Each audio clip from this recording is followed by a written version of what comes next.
Bismillahirrahmanirrahim. Assalamualaikum warahmatullahi wabarakatuh. Perkenalan, nama saya Ashar, mahasiswa IAIN Palopo, program studi ilmu Al-Quran dan Tafsir, Fakultas Usuluddin Adab dan Dakwah. Di sini saya akan menjelaskan mengenai tentang materi saya yang berjudul Menghidupkan Al-Quran dalam Pemikiran Farid Asak.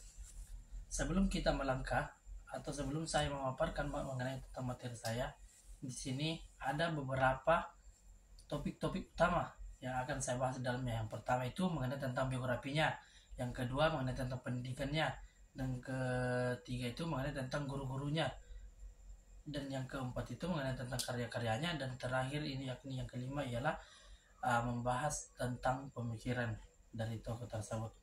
Baiklah, selanjutnya di sini saya akan membahas bagian pertama mengenai tentang biografi dari Farid Asak ini. Seperti yang diketahui, beliau lahir di sebuah kota praja di kota terkenal di Afrika Selatan bernama Wernbeek, Cape Town pada tanggal 8 Maret 1955. Adapun ayah dari beliau ini meninggal setelah dia berusia 3 tahun. Oleh karena itu, Farid Asak tinggal bersama ibunya dan juga tinggal bersama keenam saudaranya. Adapun kondisi dari keluarga Farid Asak ini ialah mereka mengalami kemiskinan yang sudah menjadi bagian hidup semenjak Farid ini kecil. Adapun ibunya hanya seorang buruh pabrik, meski harus bekerja dari subuh hingga senja, ia tetap tidak mampu untuk mencukupi kebutuhan sehari-hari dari keluarganya. Selanjutnya mengenai tentang latar belakang pendidikan.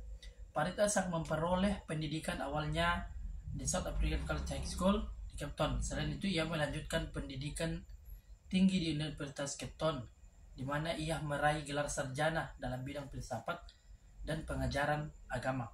Pada tahun 1980, ia kemudian melanjutkan studinya di Universitas Pembangunan Nasional di Pretoria, Afrika Selatan, di mana ia meraih gelar magister dalam bidang studi Islam pada tahun 1986. Setelah menyelesaikan studinya, Farid Asak mengajar di berbagai universitas dan institusi di seluruh dunia. Antara lain itu, yang pertama, Universitas Harvard di Amerika Serikat, Universitas Birmingham di Inggris, dan Universitas Johannesburg di Afrika Selatan. Ia juga menjadi Distinguished Visiting Professor di Universitas Notre Dame di Amerika Serikat. Itulah sedikit mengenai latar belakang pendidikan dari Farid Asak.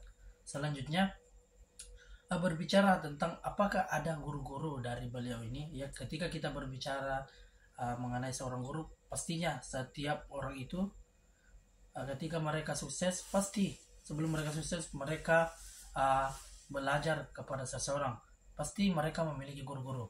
Nah, guru-guru dari Farid Asak ini ialah seperti yang literasi yang saya ketahui ini, ada 3 guru dari Farid Asak.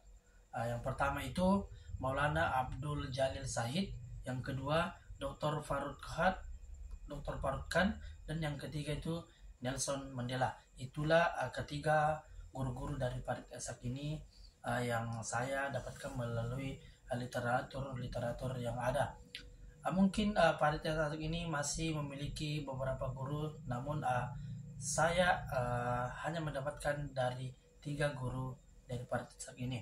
Selanjutnya pembahasan yang lanjut ialah mengenai tentang apakah ada karya-karya dari Farid Asak ini.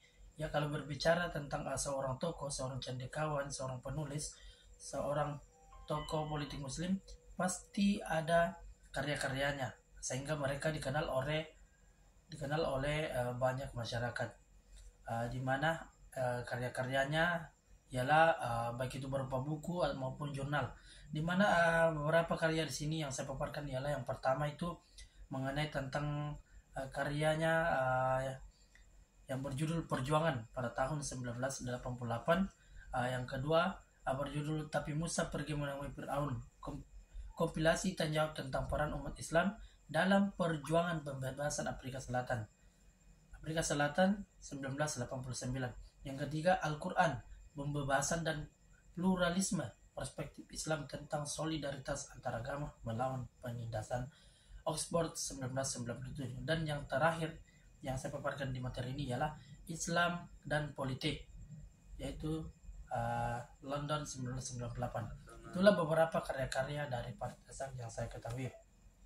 Selanjutnya mengenai tentang apakah ada pemikiran dari beliau ini, tentunya seorang tokoh pasti akan memiliki sebuah pemikiran yang dapat berdampak kepada kehidupan di masa depan, baik itu para anak muda dan yang lainnya. Adapun pemikiran yang saya dapatkan melalui literatur ialah di mana Farid Ezak ini dalam Al-Quran dijelaskan bahwa kata beliau Al-Quran ini berasal dari akar kata Qara'a dan Qorana, yang mana berarti bacaan dan kerumitan.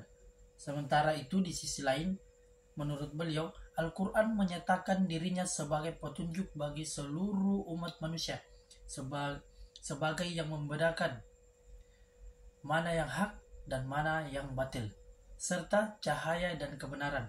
Bagi Ezak, Al-Quran merupakan wahyu yang diwahyukan sebagai jawaban atas berbagai peristiwa yang terjadi. Nah, itulah pandangan atau pemikiran Farid Ezak mengenai Al-Quran itu sendiri, bahwa beliau menyatakan Al-Quran merupakan petunjuk bagi seluruh umat manusia, dan juga Al-Quran ini adalah wahyu yang diwahyukan sebagai jawaban atas berbagai peristiwa yang terjadi. Mungkin itu saja yang dapat saya sampaikan. Kurang lebihnya mohon dimaafkan. Jika teman-teman memiliki pertanyaan, boleh dipertanyakan atau boleh ditulis di kolom komentar. Sekian dan terima kasih. Kurang lebihnya mohon dimaafkan. Assalamualaikum warahmatullahi wabarakatuh.